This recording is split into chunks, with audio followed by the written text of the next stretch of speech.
여러분 안녕하세요. 부동산 부투칠성 김한쌤입니다. 학원에서 진행 중인 1, 2월 기본과정 확인문제 제7회차 해설을 시작하겠습니다. 확인문제는 네이버밴드 공지사 민법 김한쌤에 매주 1회씩 올려드리고 있습니다. 시작 전에 구독, 좋아요 꼭 누르시면 바로 합격합니다. 이 시간에는 대항력부터 공부해 보겠습니다. 대항력이란 계약 맺은 당사자에게 주장하는 권리가 아니죠. 당사자가 아니라 소유자가 바뀌었을 때 신소유자, 즉 매매에서 매수인, 경매에서 경락인 등 제3자에게 주장하는 권리를 말합니다. 그러니까 소유자만 바뀌면 대항력이 나와요. 그래서 새로운 소유자에게 대항할 수 있는가 없는가 이렇게 제3자에게 주장하는 권리입니다. 물권은 원래 대항력이 있죠. 반면 채권은 원칙 대항력 없습니다. 대항력 갖춰야 할 시기가 있는데 매매나 증여 등 법률행위로 소유자 바뀌었을 때와 경매로 나눕니다. 매매 등으로 소유자 바뀌면 저당권을 보지 않습니다. 저당권이 있든 없든 매수인 즉 양수인 등기보다 대항력이 더 빨랐는가 보는 겁니다. 그러니까 대항력은 매수인 등기보다 더 빨랐어야 그래야 매수인에게 대항할 수 있습니다. 저당권을 보지 않아요. 이제 경매에서 저당권을 보죠. 이제 경매에 나오면 무조건 말소기준권리, 즉 최선순위 저당권 등 이보다 대항력이 더 빨랐어야 됩니다. 그러니까 경매 신청한 저당권이 아니라 1순위 저당권입니다. 따라서 대항력을 갖추었더라도 말소 기준보다 더 늦게 갖추면 경매에서 소멸하게 됩니다.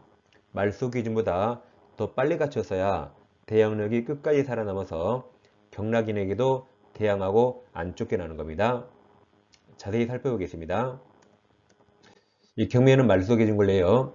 즉 경매가 나오면 경락인이 그 부동산에서 인수, 책임지는 권리와 책임지지 않고 소재되는 권리가 있습니다. 이걸 결정하는 게 말소 기준 권리고 이건 무조건 내오셔야겠죠. 이 말소 기준 권리는 최선순위입니다. 그 부동산의 최선순위, 저당, 근저당, 압류, 가압류, 담보가 등기입니다. 이들 중에 날짜 제일 빠른 게 말소 기준 권리고 얘들은 다 돈 받는 게 주목적이죠. 저당, 근저당 왜 설정하죠? 돈 못 받을까봐. 압류, 가압류도 금전채권자가 합니다. 담보 가등기도 저당권하고 똑같은 거죠. 얘들은 다 돈 받는 게 주목적인데 돈이 아니라 부동산 사용 수익이 주목적인 게 있습니다. 예를 들어 지상권, 전세권, 임차권 등입니다. 근데 이 용익권들이 말소 기준보다 더 늦게 나올 수 있거든요. 만약 이렇게 경매되면 말소 기준 권리는 무조건 소멸하고 그 밑에 다 데리고 소멸합니다. 밑에 다 지우면 돼요. 그럼 뭐만 살아남았죠? 말소 기준보다 날짜 빠른 거 얘들만 살아남았습니다. 그럼 얘들은 끝까지 살아남아서 경락인에게 대항할 수 있는 겁니다. 이렇게 말소 기준 권리부터 밑으로 다 지우면 끝나거든요. 이게 권리 분석인데 예외적으로 말소 기준보다 날짜가 느려도 항상 살아남아서 경락인이 항상 인수하는 권리가 있습니다. 이 세 가지인데 분묘기준권, 유치권, 법정지상권 세 가지입니다. 이걸 분유법 이렇게 외워요. 분유법은 말소 기준보다 날짜가 느려도 항상 살아남습니다. 시험이 이렇게 나옵니다. 자, 지상권, 전세권이 있어요. 얘들은 물권이라 원칙 대항력 있죠. 임차권이 가로 열고 돼 있어 있죠. 대항력 갖췄다 해보세요. 그럼 용익권들이 먼저 있고 저당권이 나옵니다. 이대로 경매 나오면 1순위 저당권 이게 말소 기준 권리라 그 밑으로만 소멸합니다. 그럼 1번 용익권들은 다 살아남았죠. 그럼 경락인에게 대항할 수 있고 쫓겨나지 않는 겁니다. 근데 저당권이 먼저 있고 용익권이 나중에 나와요. 이대로 경매 나오면 1번 저당권부터 말소 기준 권리 밑으로 다 소멸합니다. 그러니까 2번 용익권자 3명은 다 쫓겨나는 거죠. 대항력 소멸합니다. 이걸 종합해보면 저당권이 먼저 있고 용익권들이 나왔죠. 그리고 저당권이 있으면 그러면 시험이 있기 때문에 시험은 저당권자가 2명이잖아요. 그럼 항상 후순위 저당권자가 경매합니다. 항상 시험은 후순위가 경매예요. 이 3번 저당권이 경매했죠. 그러더라도 말소 기준 권리는 몇 번이죠? 1번이죠. 최선순위입니다. 그래서 중간에 이 샌드위치 다 소멸한다. 다 소멸합니다. 이 경매는 최선순위 저당권부터 그냥 지우면 됩니다. 간단해요. 그러다가 분유법 3가지만 살려주면 되겠습니다. 이게 권리분석 끝입니다. 문제 1번입니다. 자, 1번 갑은 X 건물에 1번 저당권을 취득하였고 이어서 을이 전세권 취득하였다. 경매에 나오면 1번 저당권부터 소멸하니까 전세권도 소멸하겠죠. 그다음 그 후 병이 2번 저당권을 취득하였고 그러면 저당권자가 갑과 병이 있죠. 갑과 병이 있으면 경매를 누가 한다고요? 병. 항상 경매는 2번 저당권자가 합니다. 그 다음 경매 신청 전에 X건물 소유자 부탁으로 비과세는 X건물에 지붕을 수리한 정현재 유치권 행사하고 있다. 유치권이 순서가 제일 느려도 유치권은 아까 무조건 살아남는다. 옳은 겁니까? 그럼 자, 1, 2, 3, 4, 5가 다 경매 신청이 나와요. 그럼 경매 누가 한다 했죠? 병이 한다 했죠? 그럼 1, 2, 3, 4, 5 중에 병이 경매 신청한 게 어디가 있죠? 3번이죠. 그럼 3번을 먼저 보는 겁니다. 그럼 3번 병 경매 신청으로 무가 X금을 매수하면 저기 유치권을 제외한 모든 권리 소멸 이게 맞았죠. 1순위의 저당권 소멸하죠. 전세권 소멸, 2번 저당권 소멸 다 소멸하죠. 유치권만 살아남는다. 이게 정답입니다. 이렇게 저당권자가 2명 나오면 2순위가 경매인데 시험은 그래서 병이 경매 신청으로 끝났어요. 그게 정답입니다. 뭐 나머지 볼 필요 없습니다. 다음 2번입니다. 근저당 설명 틀린 겁니다. 1번 채권 최고액은 저당 목적물로부터 우선 면제받을 수 있는 한도액을 의미한다. 맞았습니다. 채무자의 책임 한도를 정한 게 아니죠. 2번 채무자 채무액이 채권 최고액을 초과하는 경우 그 물상부정인은 채무자 아니고 제3자입니다. 그 물상부정인은 채무자 채무 전액 다 틀렸죠? 최고액만 변제하면 되죠. 최고액만 변제하면 근저당 설정 등기 말소 청구할 수 있습니다. 이게 정답입니다. 다음 4번, 5번은 근저당권의 피담보 채권이 언제 신청되는가, 언제 확정되는가인데 경매를 누가 신청했는가를 보세요. 4번은 근저당권자가 경매를 신청했죠. 그럼 그 근저당권의 피담보 채권은 경매 신청한테 맞았어요. 5번은 근저당권의 후순위죠. 후순위 담보권자가 경매를 신청한 경우 근저당권의 피담보 채권은 매수인이 매각대금 완납한테 맞았습니다. 경매를 누가 신청했는가? 근저당권자가 하면 그 경매 신청 시 확정. 후순위권자가 신청하면 선순위 근저당권은 매각대금 완납한테입니다. 다음 계약법에서 청약 승낙도 해마다씩 나오고 있습니다. 청약 승낙은 자동 판매기를 대입하면 되겠습니다. 청약은 자판기는 커피를 뽑아달라고 애타게 청약합니다.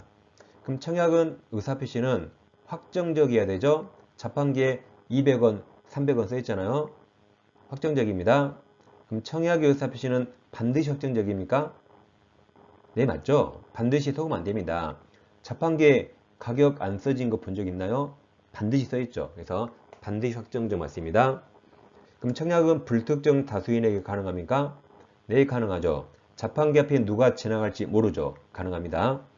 그럼 청약할 때 승낙기간 정해야 한다. OX 뭘까요? 이건 X입니다.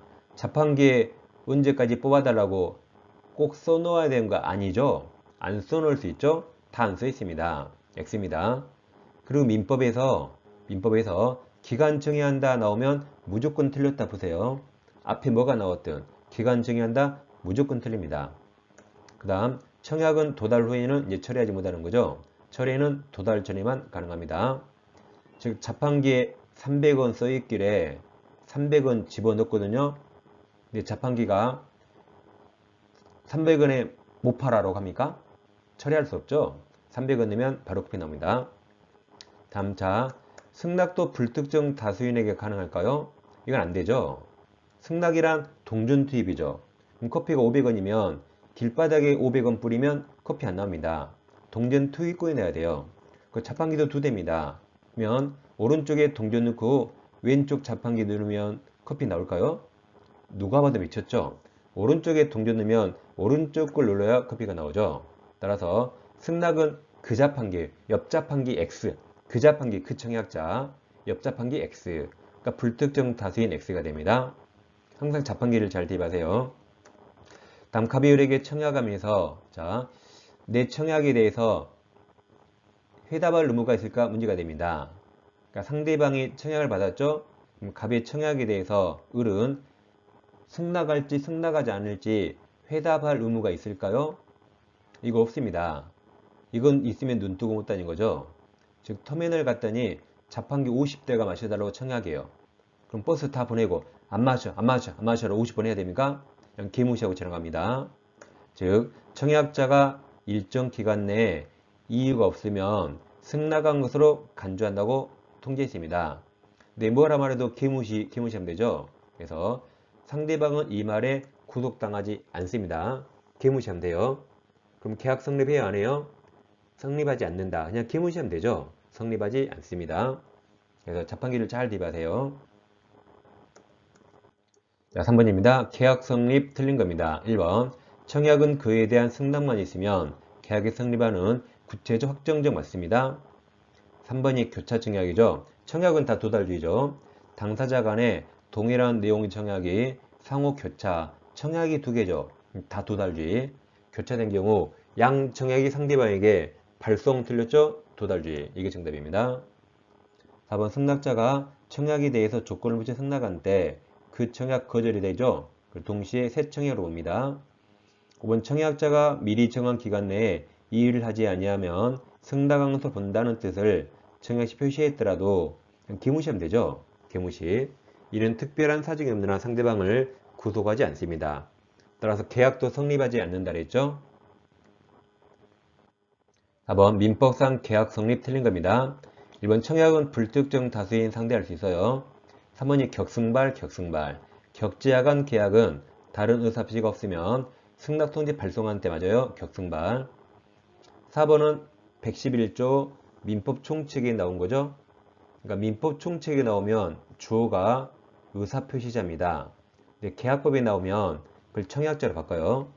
그럼 청약자가 청약 의사표시 발송한 후 그럼 발송할 때 살아있고 능력이 있죠. 그럼 그대로 유효입니다. 발송한 후 제한 능력자가 되어도 그래도 발송할 때 능력이 있어서 그대로 유효입니다. 따라서 청약 효력에 영향을 미치지 않는다. 이게 유효 그 말이죠. 맞았습니다.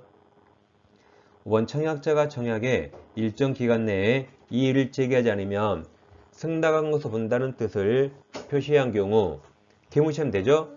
이의 없이 그 기한이 지나도 계약은 성립하지 않죠. 그냥 개무시하면 되겠습니다. 성립하지 않아요. 자, 5번입니다. 갑은 자기 소유 주택을 을에게 매도하는 계약을 체결했는데 일단 매매계약 성립했습니다.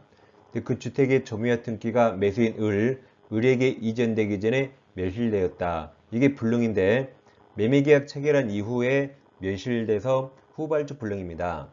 그럼 불능이 나오면 누가 잘못했는가 보세요. 이 주택이 멸실됐죠. 그게 누가 잘못했는가? 잘못한 사람이 책임지면 되는 겁니다. 자, 틀린 겁니다. 1번.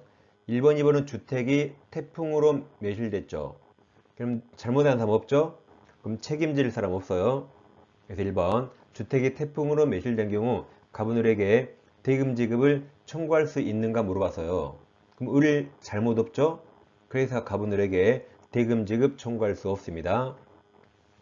2번 주택이 태풍으로 멸실된 경우 갑은 이미 받은 계약금을 반환할 의무가 있는가 없는가 물어봐서요. 그럼 계약금은 을이 줬겠죠. 그럼 태풍은 을에게 잘못 없으니까 을은 돈 10원도 줄 필요 없죠. 계약금 줬다면 당연히 돌로 받아야 됩니다. 그래서 갑은 계약금 반환 의무가 있답니다. 2번이 정답입니다. 3번은 갑의 잘못이 있죠. 그럼 책임져야 돼요. 갑의 과실로 주택이 전소된 경우 을은 계약을 해지하고 손해배상도 청구할 수 있죠. 맞았습니다. 4번은 을과실이죠. 을은 책임져야 돼요. 을과실로 주택이 전소된 경우 갑은 을에게 대금 지급을 청구할 수 있는가 물어봐서요. 근데 을 잘못 있죠? 그러니까 당연히 을에게 청구할 수 있다. 맞았습니다. 이렇게 불능이 나오면 특히 매수인에게 잘못이 있는가를 잘 보시면 되겠습니다. 6번 통시행관계에 있는 걸 모두 고른 겁니다.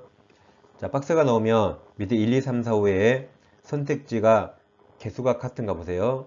개수가 다르죠? 한 개짜리 2개짜리가 있습니다. 그럼 2개만 찾으면 되네요. 자, 그럼 기억. 부동산 매매 계약이 체결된 경우 매도인의 소유권 이전 등기 의무와 매수인의 잔대금 지급 의무, 이건 동시행이죠. 그래서 이 기억은 정답이 있어야 돼요. 그럼 1번과 4번 중에 있어야겠죠. 1번, 4번.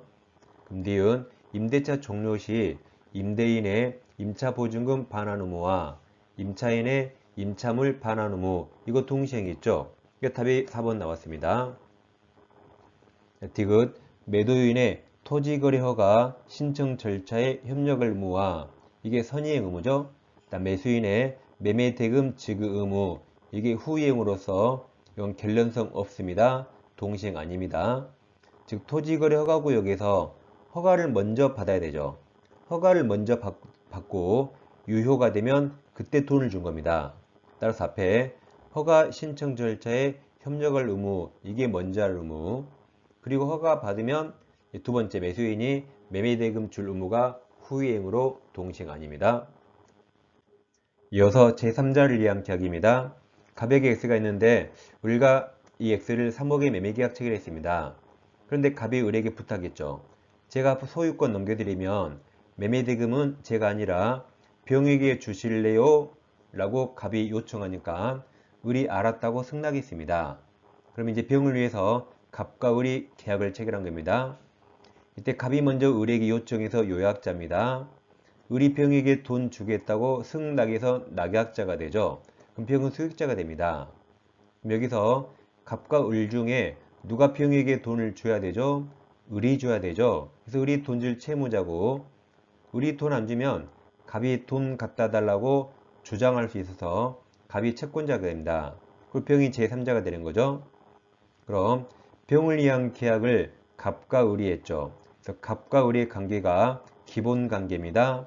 기본이라 보상관계예요. 이 기본관계는 제3자를 위한 계약 그 자체가 됩니다. 한편 갑과 병도 뭔가 있겠죠. 이들 관계가 대가관계입니다. 이 파란색 대가관계는 노란색과 겹친 적 없기 때문에 이 대가관계는 제3자를 위한 계약에 어떠한 영향도 미치지 않습니다. 따라서 대가관계가 무효가 되거나 취소가 되더라도 갑과 을의 약속은 지켜야 돼요.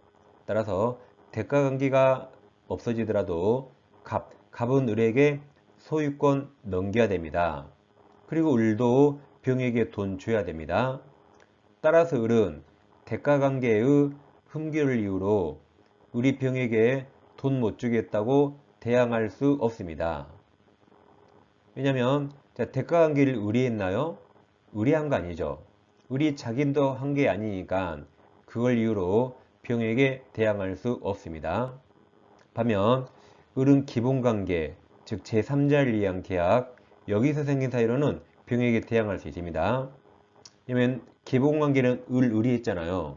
자기가 한 거라 그 사유로 병에게 대항할 수 있는데 대가관계는 을이 한 거 아니거든요. 그러니까 그거 가지고 우리 대항할 수 없습니다. 이거 두 개를 잘 비교하세요. 자, 7번 제3자를 위한 계약 틀린 겁니다.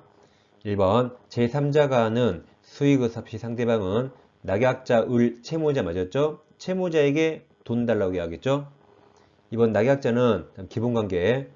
기본관계는 아까 낙약자 을이 한 거죠. 자기가 한 겁니다. 따라서 기본관계에 의한 항변으로 제3자에게 대항할 수 있다 했죠? 이게 정답입니다. 3번 낙약자와 채무불이행이 있으면 요약자는 소유자 동의 없이 계약 해지할 수 있습니다. 계약은 요약자와 낙약자가 있죠. 그럼 수익자 동의 없이 해지할 수 있습니다. 4번 수익자는 계약 당사자 아니죠. 따라서 계약 해지도 할 수 없고 여기처럼 원상회복 청구권도 없습니다. 정답은 2번입니다. 이어서 해지 효과를 공부하겠습니다. 여기서 해지는 법정 해지를 말하죠. 그럼 법정 해지 사유는 채무불이행입니다. 계약 당사자 1인이 채무를 불이행하면 상대방은 계약 해지할 수 있죠. 그리고 잘못하는 사람 있잖아요. 그러니까 손해배상도 청구할 수 있습니다. 그럼 계약 해지하면 계약이 소급해서 계약이 실효가 되기 때문에 자기 의무 이행 전에 굳이 이행할 필요 없습니다. 근데 이행했네요. 괜히 이행했습니다. 그럼 무효에서는 부당이득 반환 의무가 있는데 해제에서는 원상회복 의무가 있습니다. 단 그러더라도 해제의 3자가 보호됩니다. 그래서 제3자 권리를 해야할 수 없습니다. 근데 해제의 3자는 악의 3자도 보호됩니다. 법조문에 선의가 없거든요. 그래서 악의 3자도 보호됩니다. 원상회복할 때는 금전을 반환할 자는 받은 날로부터 이자도 가산합니다. 이에 대응해서 물건을 반환할 자는 그동안 사용이익, 즉 과실도 함께 반환합니다. 다음 해지의 3자가 보호되는데 이 해지의 3자는 등기해야 보호됩니다. 그래서 외우세요. 해지의 3자 등기한다. 해삼등기, 해산등기입니다. 우리 판례가 유독 해지의 3자만 등기를 요합니다. 다른 3자는 등기 요하잖아요. 비통착사강 제3자 등기 요하지 않습니다. 근데 유독 해제의 3자만 등기를 요하기 때문에 해삼등기 외우세요. 해삼등기입니다. 자, 8번 계약해제 설명 틀린 겁니다. 1번 매도인의 책임 있는 사유로 이행 불능이 되면 매수인은 불능이라 최고 의미 없죠. 최고 없이 계약 해제할 수 있습니다. 2번이 중요하죠. 계약이 합의 해제. 그럼 합의 해제는 뭐든지 약정 합의에 따라요. 어떤 특약이 없다면 뭐 이자라든가 손해배상 청구할 수 없습니다. 여기 무조건 특약 합의에 따릅니다. 그럼 자 2번 계약이 합의 해지된 경우 다른 사정 없으면 즉 특약 없으면 채무불이행으로 인한 손해배상 청구할 수 없습니다. 손해배상을 청구하려면 손해배상 특약을 했어야 됩니다. 3번 매도인이 매매계약을 적법하게 해제하였더라도 매수인은 계약 해제 효과로 발생하는 불이익을 면하기 위해서 착오 나왔죠? 그럼 해제하고 착오가 나오면 해치할 수 있다. 해치 기억나시죠? 제일 끝에 취소할 수 있다 맞았습니다. 외우세요. 해제 후 취소할 수 있다. 해치할 수 있습니다. 4번이 불가분성이죠. 계약 상대방이 수인인 경우 특별한 사정이 없는 한 그중 1인이 되어야 한 계약 해제는 효력이 없습니다. 전원이 되어야 해야 되죠. 5번 합의 해제 또 나와서요. 5번 매도인은 다른 약정이 없으면 합의 해제로 인하여 반환을 금전해 그 받은 날로부터 이자 가산할 의무가 없죠. 이자 약정 특약 했어야 됩니다. 그래서 2번과 5번이 합의 해제 시험이 제일 많이 나오고 있습니다. 정답 5번입니다. 9번입니다. 계약 해제 시 보호되는 제3자에 해당하지 않는 자입니다. 아까 보호되는 3자가 등기해야 된다 그랬죠. 해삼등기 외우셨죠? 자, 그럼 채권은 등기할 수 없습니다. 따라서 채권의 이해관계 맺으면 해제의 3자로 보호되지 않습니다. 그래서 문제가 보호되는 3자죠. 그럼 채권 본 순간 끝났어요. 보호되지 않는다. 그럼 기억은 채권 보입니까? 보이잖아요. 끝났습니다. 보호되지 않는다. 디귿도 채권 보이죠. 이 기억과 디귿은 무조건 정답입니다. 뭐 자세히 볼 필요 없습니다. 그럼 니은을 봐야겠네요. 니은 매매계약에 의하여 매수인 명의로 이전 등기된 부동산을 계약 해제 전에 가압류했다. 그래서 뭘 가압류했죠? 부동산. 그럼 부동산을 가압류했다가 등기했단 말이죠. 그러니까 보호됩니다. 근데 만약에 채권을 가압류했다. 그럼 채권을 가압류하면 채권은 등기할 수 없죠. 그러니까 보호되지 않은 겁니다. 그래서 뭘 가압류했는가? 니은은 부동산을 가압류했으니까 등기했죠? 그럼 보호되는 겁니다. 정답이 3번이 되겠습니다. 다음 계약금액을 공부해 보겠습니다. 갑에게 토지가 있는데 일가 토지를 2월 20일 날 10억의 매매계약 체결하고 계약금 주기로 약정했습니다. 계약금을 1억으로 정했다 해보세요. 그럼 계약금 계약은 유물계약이니까 계약금을 현실적으로 지급해야 성립합니다. 그래서 1억을 다 지급했어요. 그럼 이제 계약금 계약이 성립했죠. 그럼 이제 해약금 해제 565조가 가능합니다. 한편 이와 전혀 상관없이 계약금을 주고받았더라도 둘 중에 한 명이 약속을 위반, 즉 채무불이행할 수 있거든요. 이 두 개는 완전히 다릅니다. 먼저 1번 해약금 해제는 당사자 일방이 이행 착수 전까지 가능하죠. 둘 중에 한 명이라도 이행 착수하면 둘 다 이 해제할 수 없습니다. 그럼 이행 착수 전이라면 교부자 매수인은 계약금 1억을 포기하고 수령자 매도인은 받은 돈 100, 즉 을돈 1억과 갑 자기 돈 1억, 그럼 2억이죠. 100을 상환하고 계약을 자유롭게 해지할 수 있습니다. 그럼 을이 해지하려면 갑에게 전화해서 1억 너 가져 하면 되는 겁니다. 근데 매도인 갑이 해지하려면 을에게 2억을 보내야 돼요. 그런데 매수인 을이 2억을 안 받으려고 막 도망다닙니다. 그럼 매도인 갑은 꼭 을 이름으로 2억 원을 법원에 공탁해야 될까요? 법원은 공탁까지 요하지 않습니다. 불료. 그냥 2억을 제공했다는 증거만 되면 되는 겁니다. 그리고 이 해제는 누가 잘못한 게 없습니다. 잘못한 것은 밑에 네모 2번 채무불이행 내려와요. 이 해약금 해지는 누가 잘못한 거 아니죠. 따라서 손해배상 청구나 의무가 나오지 않고, 그리고 원상회복도 나오지 않습니다. 이 해제는 이행착수 전이니까 가능했죠. 그러니까 누가 이행한 게 없으니까 원상회복이 나올 수 없습니다. 그래서 여기서는 이행착수가 중요합니다. 이행착수 전에만 가능하죠. 자, 그럼 갑과 을이 매매계약을 체결했습니다. 그럼 매매계약의 이행착수가 뭘까요? 매수인은 중도금 같이 돈 주는 거죠.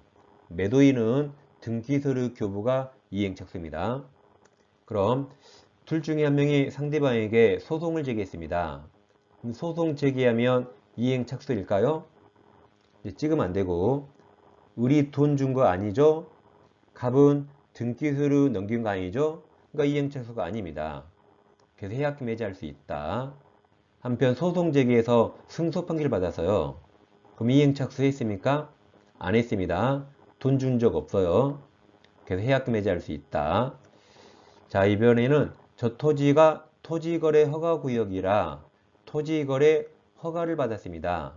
그럼 허가 받으면 이행착수 했습니까? 안 했어요. 돈 준 거 없어요. 돈 안 줬습니다. 근데 이제 매수인들이 중도금 일부를 지급하면 이건 이행착수죠. 이때는 해지할 수 없습니다. 자, 그럼 이행기 전에 이행착수할 수 있을까요? 즉 중도금 일자를 3월 5일로 정했는데 그 전에 중도금을 지급했습니다. 그럼 이행기 전에 이행착수할 수 있을까요? 네, 가능합니다. 돈을 늦게 준 게 문제가 되는 거죠. 일찍 주는 건 특별한 사정이 없는 한 상관없기 때문에 이행기 전에도 이행착수할 수 있습니다. 그 다음 565조는 임의규정이라 우리끼리는 계약금을 주고받았더라도 해약금 해제에 배제, 포기하자 약정 가능하고 그 약정하면 해제할 수 없습니다. 지금까지 해약금 해제는 채무불이행과 상관없어요. 누가 잘못한 게 아닙니다. 근데 이번에는 갑과 을이 계약금 1억을 주고받았는데 둘 중에 한 명이 채무불이행합니다. 이제 법정해제하는 거죠. 즉 이행지체나 이행불능이 일어났죠. 그럼 법정해제하고 이제 잘못한 사람이 있으니까 손해배상을 청구할 수 있습니다. 근데 손해배상을 얼마를 청구할까? 이게 법이 없습니다. 법이 없어서 이 약정에 따릅니다. 만약에 갑과 을이 계약금 교부자, 매수인 을이 채무불이행하면 이제 갑이 해지하면서 계약금을 몰수하고 반대로 수령자 갑이 채무불이행하면 을이 해지하면서 손해배상으로 배액을 상환받기로 약정했다고 가정해 보세요.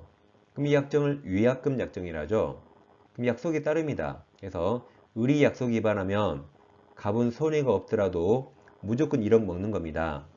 반대로 갑이 채무불이행하면 을이 손해가 설령 없더라도 무조건 2억을 받는 겁니다. 이렇게 무조건 약정에 따라요.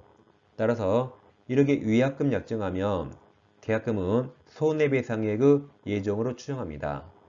즉 갑과 을은 1억씩 손해배상하기로 예정한 걸로 본다는 말이죠. 근데 자 1억을 주고받으면서 이 채무불이행을 대비해서 아무 약정하지 않았습니다. 그럼 계약금은 위약금 성질이 없습니다. 따라서 교부자 을이 채무불이행하면 매도인 갑이 해지하면서 손해배상으로 계약금 몰수할 수 없습니다. 아래와 같은 약정 안 했잖아요. 그럼 갑은 을에게 계약금 1억을 그대로 돌려주고 자기가 입은 실제 손해를 입증해서 실제 손해만 청구할 수 있을 뿐입니다. 마찬가지로 수령자 갑이 채무를 행하면 매수인 을이 해지하면서 손해배상으로 배액을 받을 수 없습니다. 아래와 같은 약정 안에서요. 매수인 을은 자기가 준 1억만 돌려받고 그리고 실제 손해만 청구할 수 있을 뿐입니다. 이렇게 해약금 해제와 채무불이행은 완전히 다릅니다. 위쪽 아래쪽 절대로 왔다 갔다 하지 마세요.